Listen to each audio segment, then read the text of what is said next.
Hello,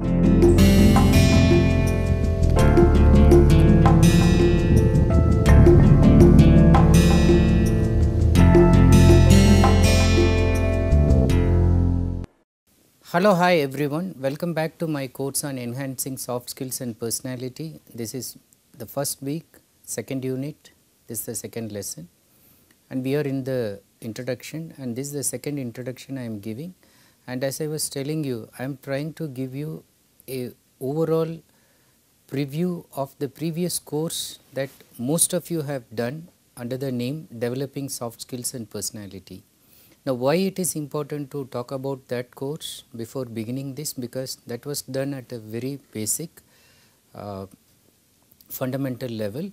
Some of you who are doing this have not done it, and some of you who have done it may benefit even by a quick overview of the course.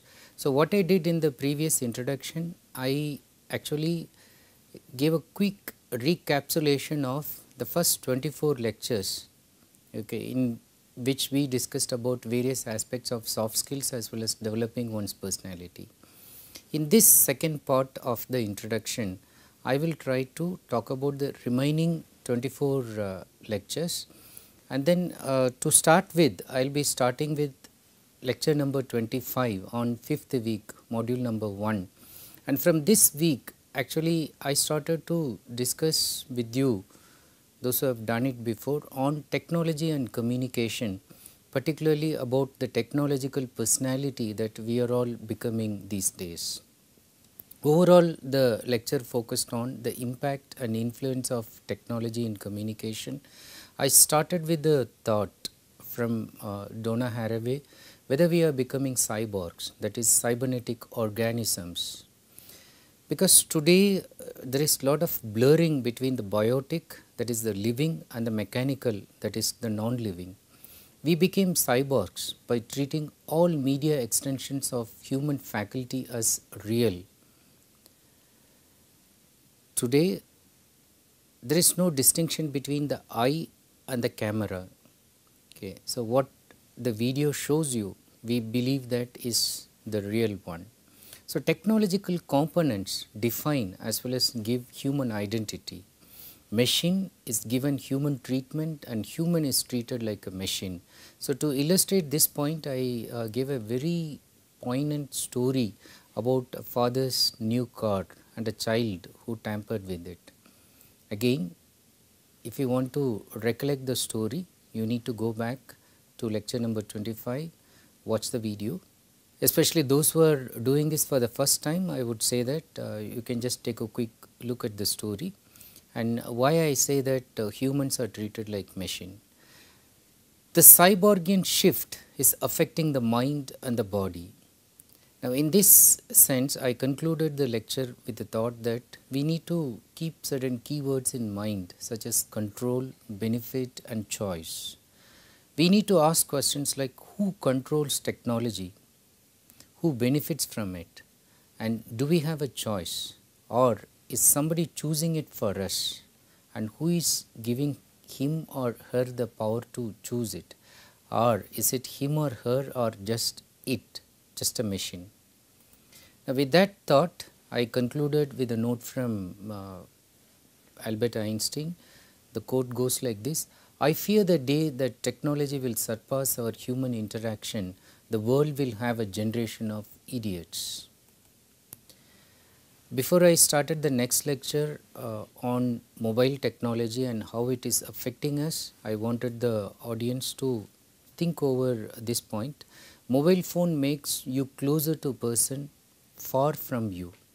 Mobile phone makes you closer to person far from you, but it takes you away from the one sitting next to you.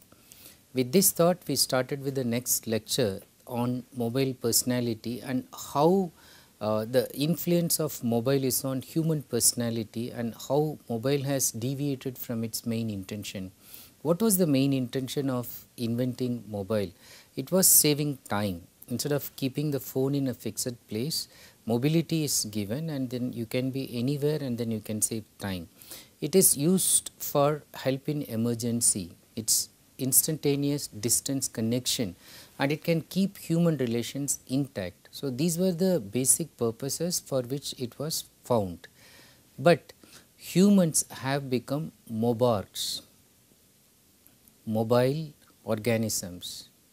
What are they doing? They are sleeping, playing games, watching movies, using mobile for checking time, calculation, address and so on.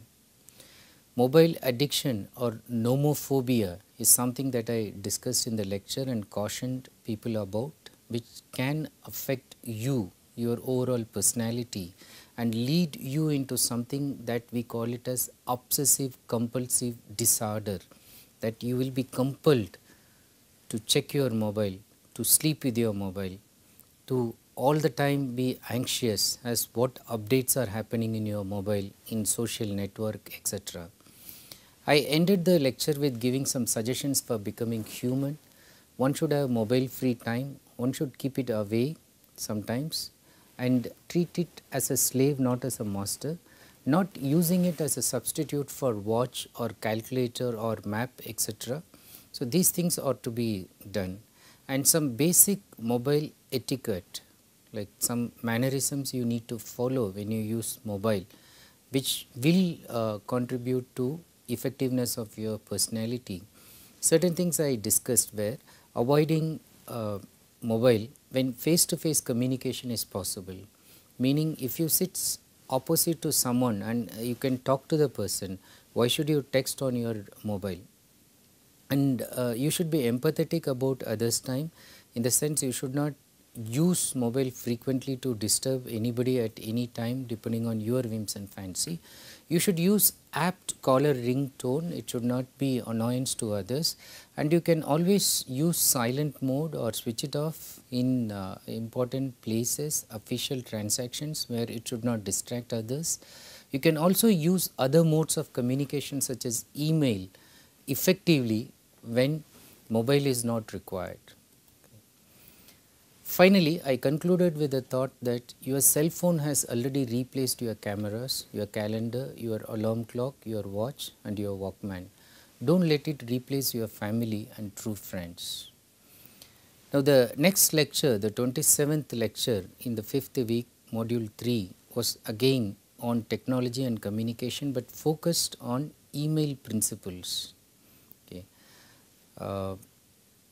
I try to tell them in terms of soft skills and personality development, the 5 cardinal principles, the basic fundamental principles you should follow. What are they? Planning, preparedness, persuasiveness, presentability, perseverance. Now, I tried to show some email examples that violated all these principles and ended up causing some disaster in terms of communication. All were indicating that the person who sent it utterly lacked soft skills and no sense of personality development. Okay. We followed the same thought in lecture 28, and then I went to the next level of showing examples of bad emails. Okay, how not to send emails. In fact, I urge those who have not seen those videos to take a quick look at them and see what bad examples are discussed, so that you will be able to identify what makes a good email.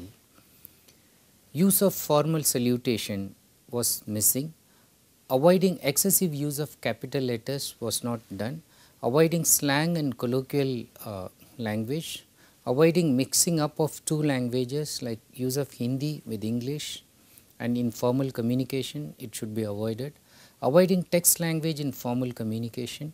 Showing regard for punctuation is a very good trait, which was not followed in the bad examples that I discussed. They didn't bother about spelling and grammar also.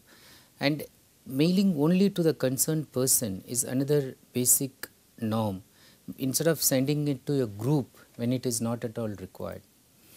In the next 2 lectures, I just discussed about netiquette. What is netiquette? Netiquette is just a portmanteau term combined from net, internet and etiquette. It refers to polite and acceptable mannerisms for communicating with someone using the internet. So people become insensitive while using computers. They more or less start behaving like robots. No formal training is given for using the internet and sending emails, whereas those days for even drafting letters, people were getting formal training before getting appointed in some clerical positions. Most of the times these people, since they do not get any formal training, they ignore the 5 P's of soft skills that I just discussed. I ended up the lecture by giving some basic etiquette norms, such as the receiver should be treated as human being, not as machine sitting at the other side. Emotions are to be expressed through appropriate words to indicate that you are not actually a robot. You can use emoticons. Words should be appropriately chosen, the right word in the right place, because it can be stored permanently. And sent emails are controlled by the receiver, so one has to be very careful while sending the email before pressing that send button, and ethical correctness is always desired. In the next lecture, I started focusing on communication skills. Okay. I started with why effective communication is important, and I focused on effective communication, because an effective communicator is the one who will always lead, and people will be happy if they are able to communicate effectively. Most of the heartbreaks, most of the suicides all happen because of lack of communication, because they are not able to communicate their ideas, or they are not able to appropriately communicate their ideas. They are not able to communicate their ideas effectively and get the desired result. Communication, however, is a complex interactive process involving shared assumptions and unspoken agreements. So frequent miscommunications are possible. Effective communication is your ability to cause the intended and desired response. Using communication in an effective manner, you should be able to get what you want in your life through making people work for you in the way you intend them to work, in the manner you want them to cause the response that you want. I ended up the lecture by talking about basic communication process, which can be simply asked in the question, who sends what to whom through which channel with what effect. So sender is the one sends to whom, the receiver, through the channel with what effect. So that is the feedback. The components of communication were also discussed, such as conciseness and clarity, conviction and confidence, genuineness, interest, empathy and timing sense, brevity and effectiveness. In the next lecture, I focused on barriers to communication, particularly the ones which arise out of sender and receiver's personality. So barriers actually act as physical, mental, emotional, psychological blocks, and they result in failure of communication or miscommunication. So in terms of the ones which arise out of sender receiver's personality, often it could be because of the encoding decoding issues, where there is no sharing of a common code, or the language that is used is not used within a common frame of reference. Again, here very interesting examples have been discussed to make these concepts clear. I would suggest that you take a quick look. Personality barriers are psychological in nature, so difference in barriers are often overlooked because people normally take the commonality in communication for granted.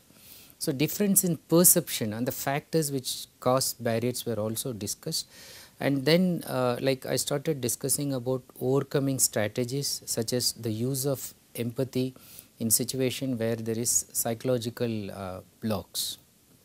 In the next lecture, the focus was on interpersonal transactions. Again, what are the barriers which act and how we can overcome them. So limited frame of reference could be a problem. Emotional interference is a problem.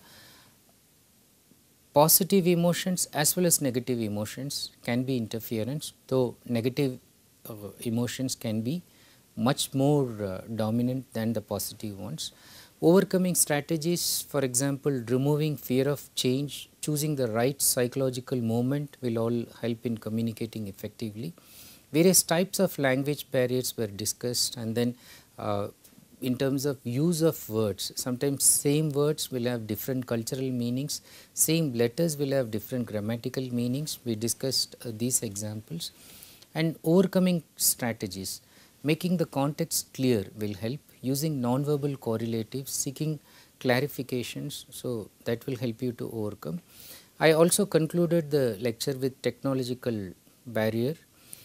We talked about how technology itself can act as a barrier, and some of the overcoming strategies like use of appropriate medium. As I said before, do not use mobile when you can use email, and do not use email when you can just go and talk to somebody face to face. Avoiding excessive misuse of media should also be one of the overcoming strategy. In the next lecture, I again focus particularly on miscommunication. Miscommunication actually happens because of the misperception between either the sender or the receiver or both. And then we discussed about instances of action transaction failure by looking at some example. Before that, I talked to them about the communication flowing through formal channels like downward, horizontal and upward, and then the forms of communication flowing through formal channels in the form of written, oral and electronic, and the barriers to information flow in organizations, starting with the administrative hierarchy, long lines of communication, too many transfer stations and lack of trust, etc. We looked at some very interesting illustrative examples for message distortion in downward communication and miscommunication in product involvement. Take a look, you will enjoy looking at them. In the next two, I started introducing nonverbal communication. And instead of introducing nonverbal communication in a theoretic mode, what I did was I just tried to give a kind of pre-thinking assessment in which I will be able to know like what is important at the basic level, which should be important, and the readers, the viewers were able to understand their level. So we had two lectures, lecture 35 as well as 36, and it was completely an assessment of what they know about body language. And the assessments were done for checking their existing knowledge about body language and to clear certain misconceptions about nonverbal communication. We had a simple true or false way of doing this assessment, and many enjoyed and then many responded to that in a very positive manner. Now in the next lecture, I introduced nonverbal communication as well as I talked about the importance of nonverbal communication. Nonverbal communication, as all of you know, is communication without words. It's using images, symbols, signs, gestures, facial expressions, postures, etc. And interestingly, we discuss about theorists who say that 93% of communication effectiveness is determined by body language. So nonverbal messages are very important, but they are important for reasons like they are very difficult to hide, they are harder to hide and consciously control. So they are more accurate indicators of how a person feels. They are dealing with emotions, not with reason, and they are the true tellers of what you feel inside. I discussed about the functions of nonverbal communication in this lecture. Some of the basic functions which I discussed were they are used for repeating what is said verbally. They are also used for complementing or clarifying verbal meaning, contradicting verbal meaning, regulating verbal interaction and substituting for verbal meaning. Then I ended up briefly talking about the debate, whether it is nature or nurture.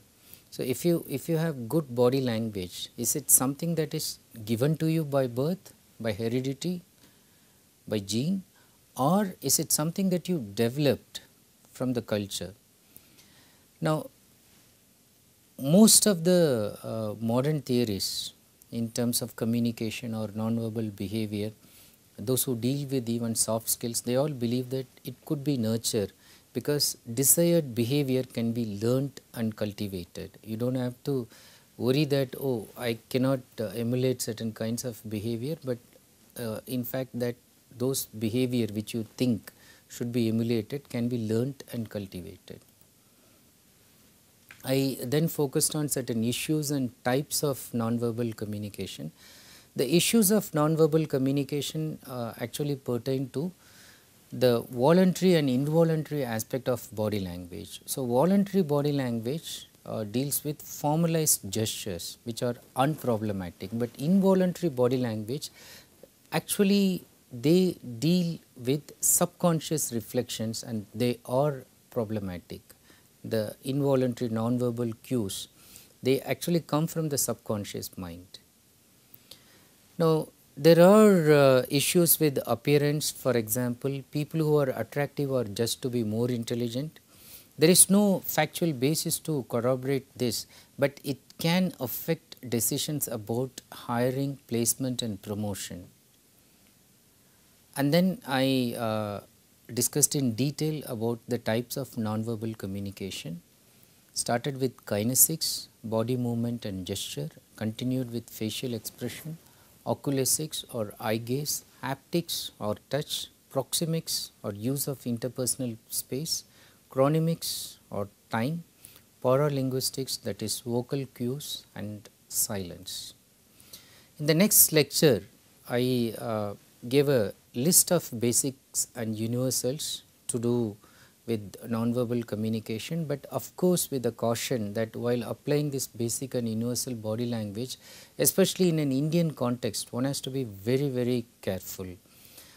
Gestures like touching the elder's feet, gestures like crossing the arms can be interpreted in a different manner with a negative connotation, where we see those gestures in a positive connotation.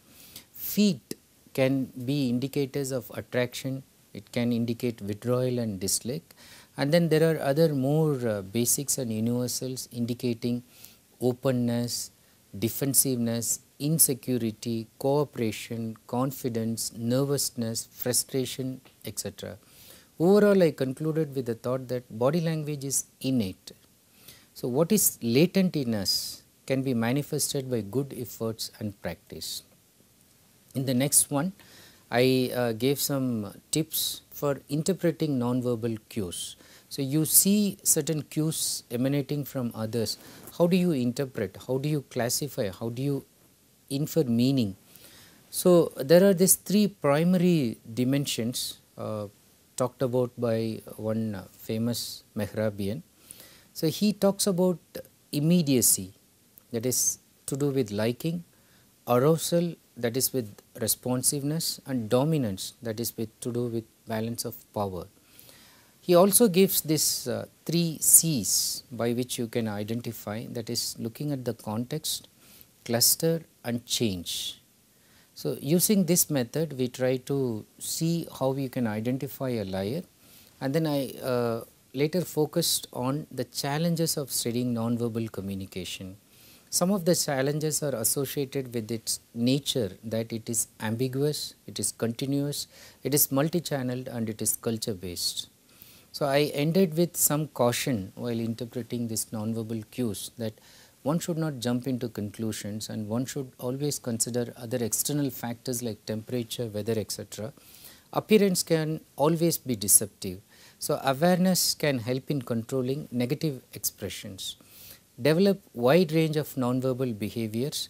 Positive body language is always desirable, and it is something that is required for in terms of developing soft skills or in terms of getting success in interviews, group discussions and all that. So, what are the components, ingredients of this positive body language? Smile, open posture, forward lean, especially while in negotiations or in interviews, they say that slight lean is indicating your interest, touch, eye contact, gestures and nods. So, this will indicate that you are positively tuned towards receiving somebody's dialogue. The next two lectures focused on body language for interviews and body language for group discussions simultaneously. Body language for interviews, I started with preparing one at mental, emotional and spiritual levels. But apart from that, employers are clearly looking for soft skills which comprise many body language traits such as appearance, attitude, personality and positive outlook. Now, in order to make that first best impression, one has to keep in mind punctuality. This is part of soft skills. Okay, dress, handshake, body language, enthusiasm.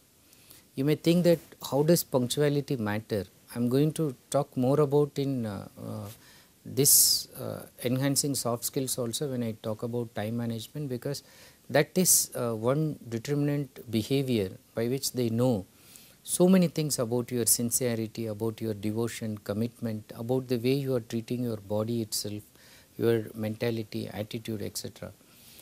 And then I discussed about some do's and don'ts in terms of dress code, in terms of appearance and use of accessories.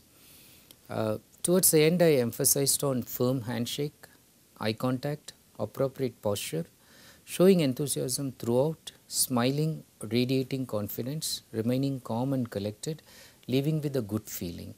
In the next lecture, I followed similar tips, but in terms of group discussion. So, in that I discussed about various aspects and components of body language for group discussion, and then focused on don'ts as well as do's. Some of the don'ts and do's that I discussed: don'ts, being anxious to talk too much or nervous and talks little, showing aggressive behavior, arrogant gestures, distractive body language, biting nails, shaking legs, picking nose, playing with pen. And do's, maintaining eye contact, smiling, remaining cheerful, open palm gestures, upright walk, nodding to show agreement. And in the next set of lectures, I focused on presentation skills, because many participants wanted this to be a major discussion in the previous course. So, I started with the major issue many of the viewers were facing, that is overcoming fear in terms of giving a presentation, oral presentation or PowerPoint presentation, whatever it is, when you want to give it before public. I started analyzing like why people fear. So, normally it is either fear of humiliation or unfamiliarity about the surrounding, or fear for the unexpected, something bad might happen. So, that kind of thinking. And some strategic tips which were given about overcoming fear include the following: remaining confident, having a positive self-image, being determined to do something about the fear, practicing at a small informal level, pumping out the inner resources like adrenaline, knowing that people don't really care about what you do. They are buried in their own thoughts, and all the time you think that they are just looking at you and then they are analyzing your behavior. Knowing the subject thoroughly and believing in it. So, nothing like thorough knowledge about the subject, that gives you the ultimate confidence. Preparing and practicing and keeping a relaxed frame of mind, being empathetic to the audience and visualizing your delivery. In fact, visualize a standing ovation even before going to the presentation. That will actually give you a lot of nerves and energy. And then in the next one, I suggested as how one should become a professional presenter. To do this, more awareness. So, you should go to the venue before time, view the venue, welcome the viewer, master your material, calm your mind, visualize yourself speaking. Realize people want a winning leader, especially when there is a troublesome audience who is going to put you difficult question. They want you to handle it. They give you the job of a leader to you. So, try to tackle it in an appropriate manner. Avoid apologies. Focus on your message, not the medium. Turn nervousness into positive energy and gain experience. And then I talked about main objectives of public speaking, which are to entertain, educate, provoke and then influence. So, you need to decide what you are going to do, which part of this objective you are trying to target. And then the next important thing that I discussed was about structuring and delivering one's speech. So, usually it should be 3 or 4 points.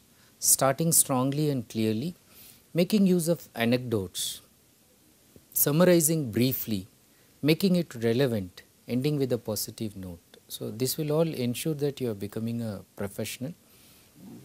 Just to motivate, I just refer to a quote from Christopher Reeve, which goes like this: so many of our dreams at first seem impossible, then they seem improbable, and then when we summon the will, they soon become inevitable. In 45th lecture on the week 8, module 3, so I focused on the role of body language in presentation skills, and then I gave certain tips related to some of these ideas, like practice before the mirror. So, that is very important. So, you see your body language. If anything is unpleasant, you can change it. Dress appropriately. Do not hide. So, behind the podium, behind the table. Maintain eye contact with all, even if they look unfriendly. So, try to maintain. Look at the forehead if you cannot look eye into eye. Do not shift looks. Do not hold on to anything. Face the audience. Keep the palm open. Do not put hands in the pocket. Speak loudly and clearly. Maintain a normal pace. Never slouch. Never turn back to the audience.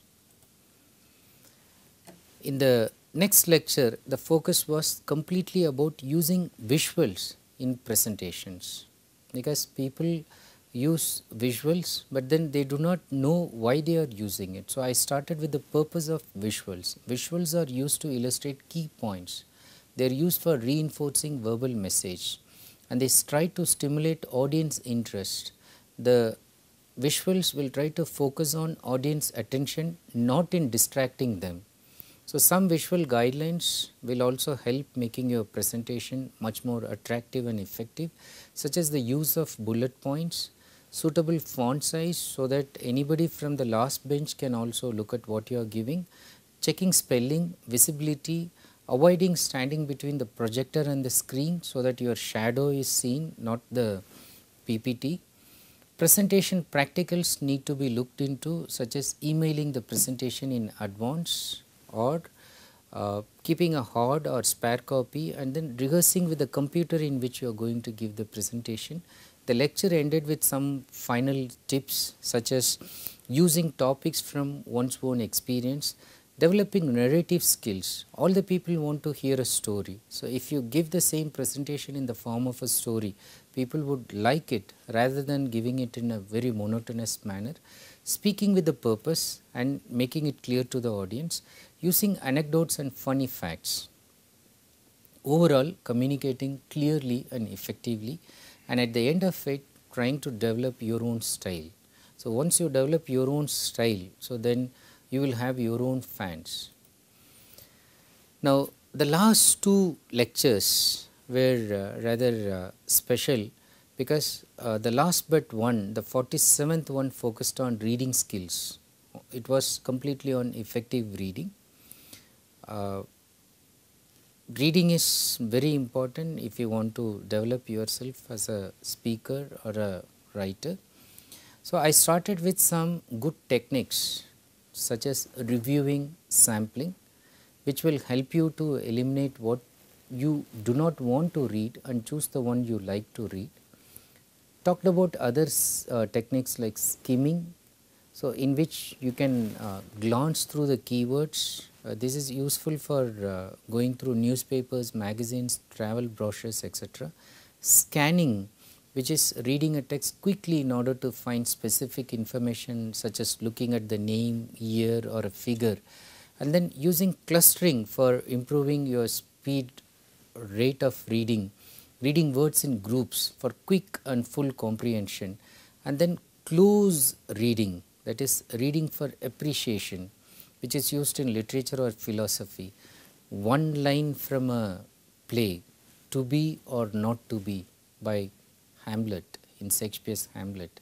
So, you can talk about that 2-3 hours. Why did he say that, and the use of that grammatically, the use of repetition of words, etc., etc. So, words are analyzed for inner and in-depth meanings in close reading. Overall, I ended the lecture with the suggestion that you should develop addiction for reading, and that's a very good positive addiction. Somebody said read anything 5 hours a day, soon you will become learned. And then use this Zeigarnik effect, read something to finish it, and then reading, finishing whatever you have started, so will give you confidence and make you read complex materials, tougher ones, by which your level of thinking will also keep on increasing. The last but not the least lecture was on human relations, developing trust and integrity.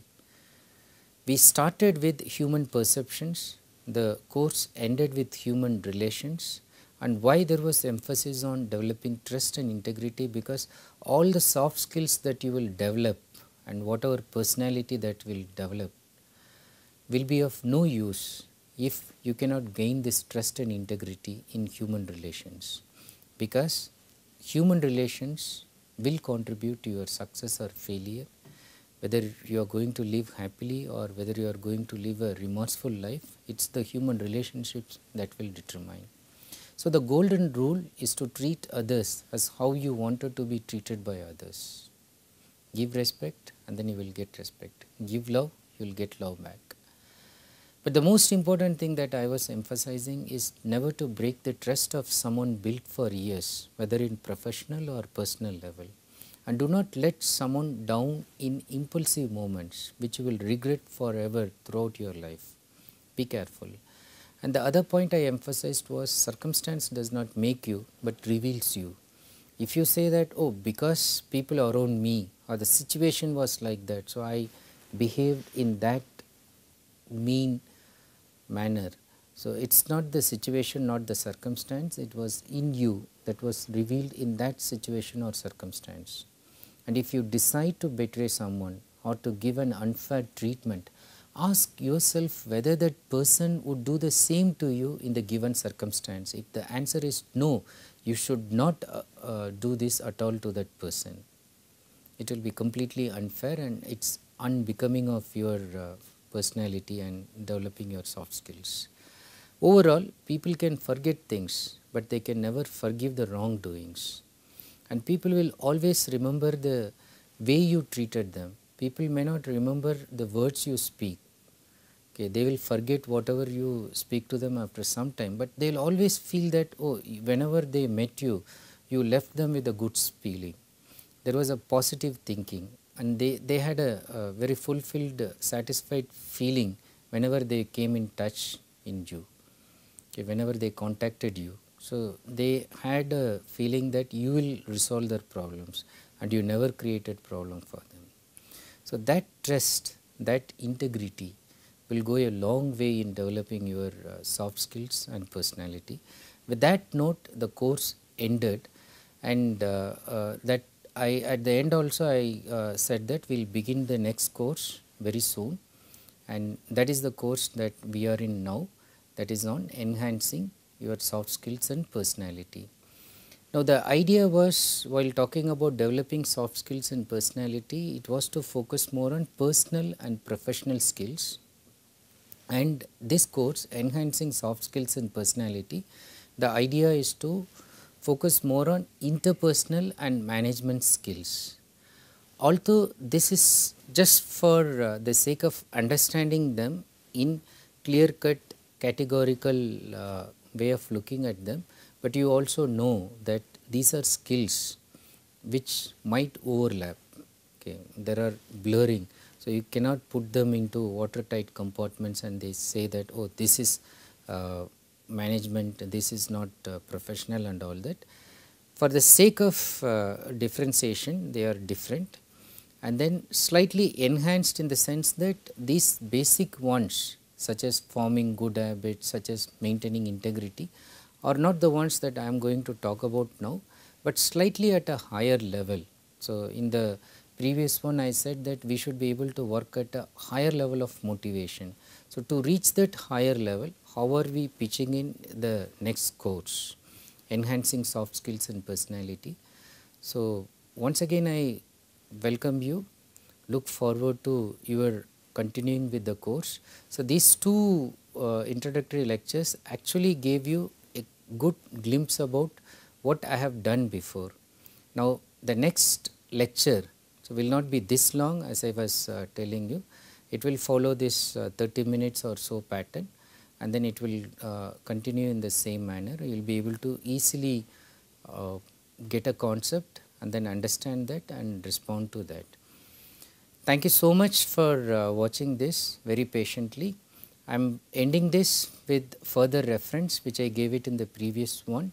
So, you can just go to the YouTube channel link and then download all the videos, or go to NPTEL link, download the videos, watch it whenever you want, whenever I make a reference, or like there are some students who keep on watching it within a week and then finish off. It is up to you, but as I was telling you, watching it will make you fine tuned towards the course that we are going to do.